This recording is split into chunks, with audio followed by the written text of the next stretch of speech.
Hey, what's up guys? This is Tyler from Drawing Board Films, and I'm here to bring you some Call of Duty Ghost gameplay. I wasn't sure if I wanted to buy Call of Duty Ghost or Assassin's Creed Black Flag or Battlefield 4, but the other two seemed like they were just remakes of the past games, and I didn't really want to spend $60 on them, so I went Call of Duty Ghost. So right now I'm showing you the class that I'm going to be playing with. I like to use the SA-805. It's a really nice assault rifle, and I put a silencer on that because I'm going to play Search and Destroy. And I'm also using the support system, using the ammo crate, the riot shield guy, and the Oracle. The ammo crate, what you do is you throw it down. I think it was in Black Ops. You throw it down and you can press X to get a new weapon, or you just resupply from it. And then the riot shield guy is a computer friendly that follows you around with a riot shield, and he just provides you cover and stuff like that. And then the Oracle, it'll ping every like 5 seconds maybe, and the ping shows the enemies through like walls and the other side of the map, so it's pretty cool. And so I've gotten to a game, it's Search and Destroy in Stonehaven.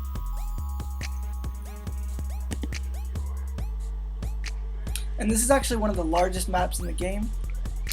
It's actually a little disappointing the amount of maps they have. I really feel like they should have put more in, because if you get the season pass, you get all the DLC, and by the time the season is over, like half of the maps are going to be from the DLC. So that's kind of a little bit of a ripoff, because you're paying $110 really for the entire game, because it's $50 for the season pass and $60 for the game.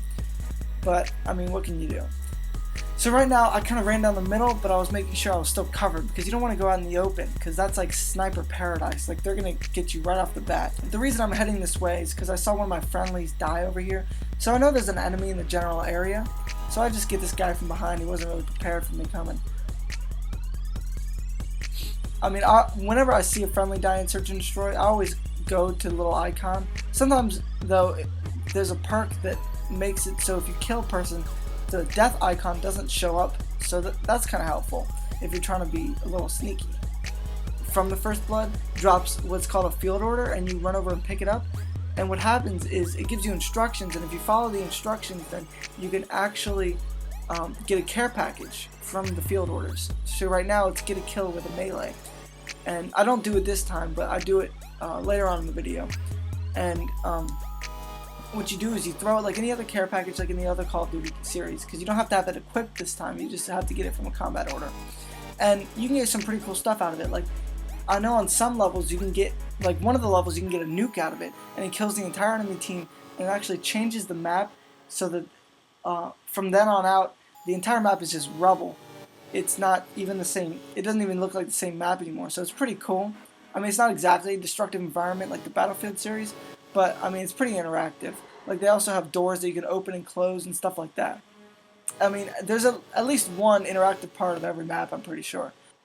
But they actually didn't have Search and Destroy from the start when they released the game. Actually, it's Search and Rescue, which was like Search and Destroy, except when you die, you drop the dog tag.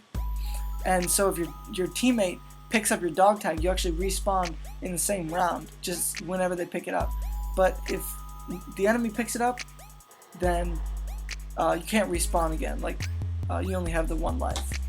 I mean, it's fun, but it wasn't Search and Destroy, so lots of the gamers asked Infinity Ward via Twitter if they could bring back Search and Destroy, and they actually listened. So that's a pretty cool thing to do on Infinity Ward's part. Like, they actually listened to their users. Okay, so now I'm going to do a little bit of switch gears. I'm going to play some Blitz on Squad vs. Squad Wargame Recruit. So, and I'm actually going to do play now. So what that is Wargame, you can play, what happens is if you play on Xbox Live, you get other Xbox Live players on your team, and then the other team is computer, and you do like recruit, regular, veteran, and stuff. And what I did play now, which is my team is computer and the other team is also computer, so I'm the only real person in the lobby, and it's a really fast way to get XP. So if you're looking to level up pretty fast, then this is probably the best way to go. And Blitz is a new game type. It's probably my favorite new game type that they added to this Call of Duty. What happens is it's kind of like capture the flag, except instead of having to get to the other side, capture the flag, and bring it back, what happens is you get to the other side, and then you get into their zone, and you automatically teleport back to your side once you go through their teleporter. So you can either play defense, you can go for kills, or you can just go for the goal and try to score. But it's a lot better than capture the flag because you don't have to drag the stupid flag back. I mean, I know in some of the older Halos, when you had the flag, you couldn't even use your weapon, and you were like twice as slow. And in the other older Call of Duties, they would actually put a marker where the flag is, so it was a lot more difficult to actually score. But this one's a lot easier to score. I mean, I think it's a little bit too easy actually because they put the teleporters by doors. So if you're defending, then it's sometimes really hard to defend because, like right here, I run and then I sprint in and then slide into the teleporter zone, so it's almost impossible to kill me before I score. And there's actually a 10-second limit in between scoring, which makes it more fair so that you can't have multiple scores at once. But if two of you and your teammate are running towards it at the same time and he scores before you, you have to wait 10 seconds before you can score again. So it's a little bit annoying.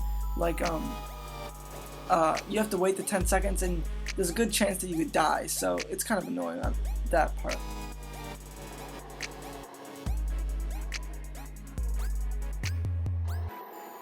And I'm running a different class, so I'm running the assault setup now. So I just earned the guard dog, he's pretty cool.